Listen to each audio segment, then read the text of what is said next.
Friends, last week I met a very incredulous gentleman, a taxi driver. I was in this taxi cab, and after a few blocks he said to me, "Say, you wouldn't happen to be, would you?" And I said, "Yes." And he said, "I wonder how I could ever convince anybody that you were in my cab." Well, I said, "Come to the office, and I will autograph a book for you. And then you can show them the autograph."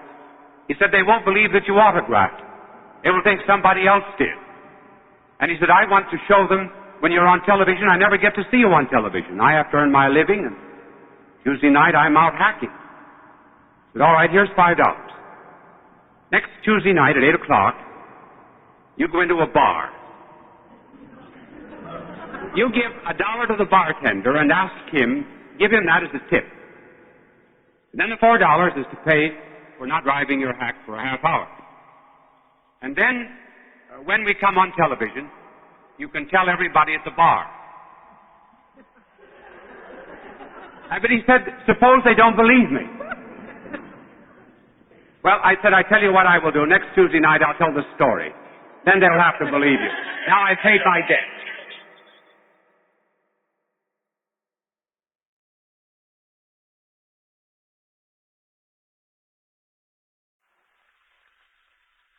Would it please you if tonight we talked on the subject of communism?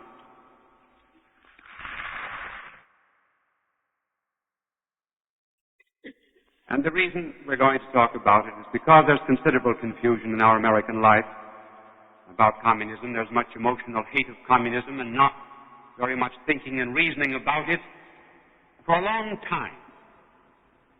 And even at the present time, Americans generally judge communism by Russia's foreign policy. Now, communism is not to be judged by Russia's foreign policy. If it is, well then when Russia's foreign policy is favorable to the United States or the Western world, we're apt to believe that communism is good. And when Russia's foreign policy is unfavorable to the Western world, then we fall into the mood of believing that communism is wrong. It is well to realize that communism is wrong independently of Russia's foreign policy. In this particular telecast, we will outline for you, and inasmuch as we have communist listeners, and we attempt to appeal to all listeners, we'll give them a little lesson in communist philosophy. And then for the benefit of the Americans, we'll tell you what is wrong with their philosophy. The two basic principles of communism, two of many, but we will have time only for these two, are, first, what is called economic determinism. The second basic principle is man has value only as a representative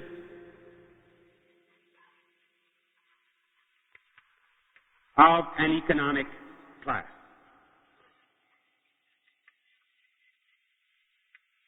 We'll take each of these in turn. And inasmuch as my angel loves to blot out everything that is associated with communism, we'll give him a few seconds to do that.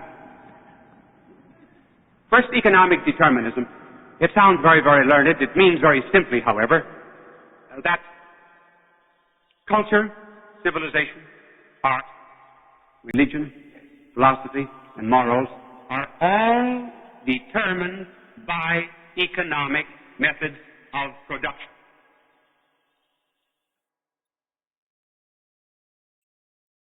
My angel is just barely getting out of the way here, I see. You see, he has an extra large wing spread, about 21 inches. Other angels only have 17 inches. It makes it a little harder for him. The communist principle is that at the base of society is economics. This is the base. Economic method of production. And everything else, literature, art, morals, politics, religion, all are based upon the methods of production. For example, if your method of production at any given period of history is based upon private property, such as we have here in our democracy, or what we call private enterprise, the communists argue that your literature, your art, your morals and philosophy are all a superstructure and are ultimately based upon economics, but of and by themselves have no value. For example, your literature must be what kind of literature, the communists say? A defense of private property. Your morals. Morals are based upon economics, and hence, well, your commandments, the communists would say, are based on private property. Take, for example, the 7th and 10th commandments. Thou shalt not steal, and thou shalt not covet thy neighbor's goods. Communists say, can't you see that these two commandments are based upon private property? Stealing implies that particular method of production. So does the commandment not to covet your neighbor's goods. Politics, then, is based upon economics. You get a particular kind of a state which defends private property. Religion is based upon it. It's an opiate, the communists say. It's an opiate that is given to the workers to make them content with their exploitation, leading them to believe that there's another world to make up for this one. Now the communists say, if you change your method of production, and instead of having private property and private enterprise, you have socialism. In other words, if you put all of the profit in the hands of the state, then you have a new literature, morals, art, and philosophy. What kind of a literature do you have? You have a literature which attacks capitalism. You have a literature which makes fun of America. You have a literature of hate. Your morals, you have a new morals based upon economics. Then what is the basic thing that is wrong? Injuring or hurting state property, or in any way betraying the revolutionary class. Art then becomes communist. And during the days here in the United States, when we were having a honeymoon with Russia, there was a considerable amount of art that was communist-inspired. You can see it in one of the big New York hotels today. You can see it in one of our public buildings. You can see it in some of the public buildings of Washington, sided in murals.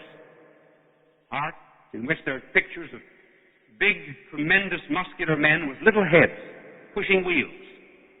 No brains, no freedom, just production. Man is an economic tool. This is what is known as economic determinism. In other words, economics determines everything. What is the fallacy?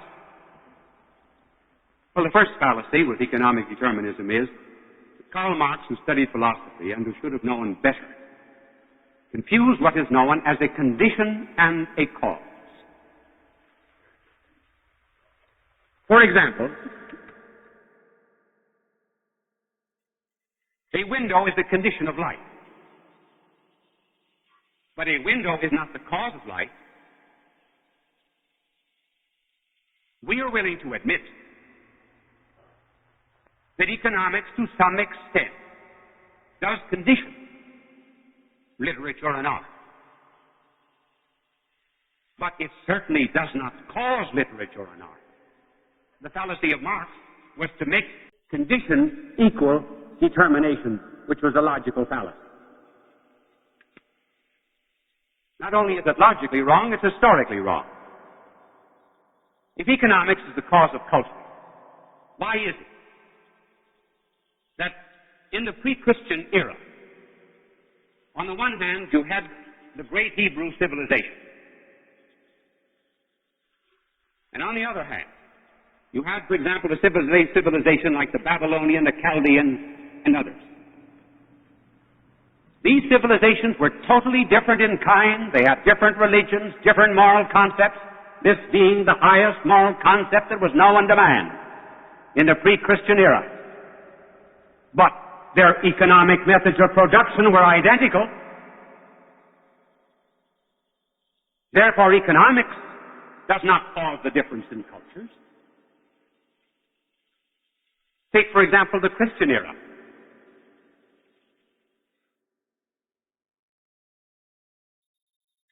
Rome during the first 3 or 4 centuries, the Roman Empire, had exactly the same economic method of production when it was pagan as when it was Christian. But the civilization and the art and the religion and the morality were totally different. Therefore, it is not the economics that determine civilization. The economics has gone to the head of the communists almost like wine to an empty stomach. But notice that whenever they appeal to our Western world, whenever they would try to convince us of the superiority of their own system and our weakness, what words do they use? They say, for example, that we are immoral in germ warfare when they spread that lie. They tell us that capitalism is unjust. They tell us that the way people are treated in the United States is unethical. We ask, by what right and what authority do communists ever use the words right and wrong? If everything is economically determined. Ethics, right and wrong, truth and error do not belong in the economic categories. Communism is strong only when it borrows some of the moral indignation that has been inherited from the Hebraic Christian tradition. And communism is weak when it departs from that tradition. In other words, they have bootlegged all of the decency and morality that have come from the great Hebraic Christian tradition of the Western world. And they use it in order to condemn us, which is a reminder of how we ought to meet communism. In the Voice of America and elsewhere, not be talking about the supremacy of economics, because whenever we talk about the supremacy of economics, we are paying tribute to the communist error of the primacy of economics. They are speaking to the rest of the world in terms of ethics. We are speaking to the Western world, to the rest of the world, rather, in terms of economics. They are using the language that we ought to be using. We who pride ourselves on being moral and on being right. Then there is another aspect of communism, and that particular one is that man has value only inasmuch as he is a member of a class. In one of his earlier writings, Karl Marx, who was the founder of communism, said, "We have already destroyed the outer priest. Now we must destroy the inner priest. That is to say, man's clerical, spiritual nature." Then follows this very remarkable statement, in which Marx very correctly tells us the essence of democracy. And Marx knows the essence of democracy far better than many who enjoy it. Marx said, "Democracy is founded on the principle of the sovereign worth of every person. This, in its turn, is based upon a postulate, a dream, and an illusion of Christianity, namely that every man has an immortal soul." Then, coming to the first edition of his work on capital, Marx says, "Persons of and by themselves have no value. An individual has a value only inasmuch as he is a representative of an economic category and belongs to a certain revolutionary class. Outside of that, no value. And Molotov, more recently, carrying on that philosophy, developed the idea that bread is a political weapon. A political weapon. We thought that it was food for the hungry, regardless of who they are. Molotov said, no, bread is only to be given to certain people, those who share your own political revolutionary ideas. This is the basic principle of communism. And so true is it. Remember some years ago, Haywood Broun told me there was a cartoonist on one of the communist sheets in New York, and the cartoonist developed cancer, was unable to work, and Haywood Broun went to the communists and asked them if they would not give him some pension or help pay his hospital bills, and the answer that he received from the communist was, he's of no use to us, he no longer is a member of a revolutionary class, and therefore for us he does not exist. That was good communism, but it's not good humanitarianism. That explains liquidation. The individual has no value. What it actually is an application to the human order of what prevails in the lower realm of biology, where individuals perish in order that the species may survive. An individual fly, an individual gnat, an individual ant is of no consequence in the lower biological order. What is of importance is the species. Marx and communism have taken that notion out of biology, lower biology, and applied it to man. He says that what happens to an individual man is of no consequence. What is of importance alone is the revolutionary class, namely the species, communism. That explains what we have seen and read about in Korea, namely the communist tanks running over the bodies of their wounded.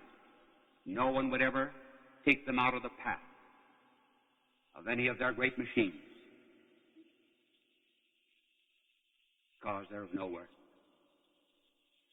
It also explains the way they attacked our UN forces. The first line of attack carried guns. The second line of attack would carry mattresses, throw themselves upon barbed wire, be shot. The second group would also come up unarmed, and the third group would have guns. We in democracy would never do that to men. Every man is precious. Every soldier is precious. And this liquidation of man in the modern world is not going to be met just simply by protests of horror. It means that we have to recognize the evil of this particular philosophy and begin affirming in the United States not just mass culture. We perhaps have had too much of that, namely an emphasis upon humanity, as Hitler put the emphasis upon race, as Mussolini put it upon nation, and as the communists are putting it upon a class. It is now high time to affirm in education, in politics and everywhere else, the sovereign worth of the individual. And that means that man has to get back to the true democratic concept, which Marx recognized, namely that every man is a soul. What we are attempting to do now in our Western world is to preserve the fruits of Christianity without its roots. That cannot be done. And what is unfortunate is that we of the Western world have the truth, but we have no zeal, we have no fire. What has happened to the great patriots, to our great champions of righteousness? The communists have stolen the Pentecostal fires. They have the zeal, but no truth.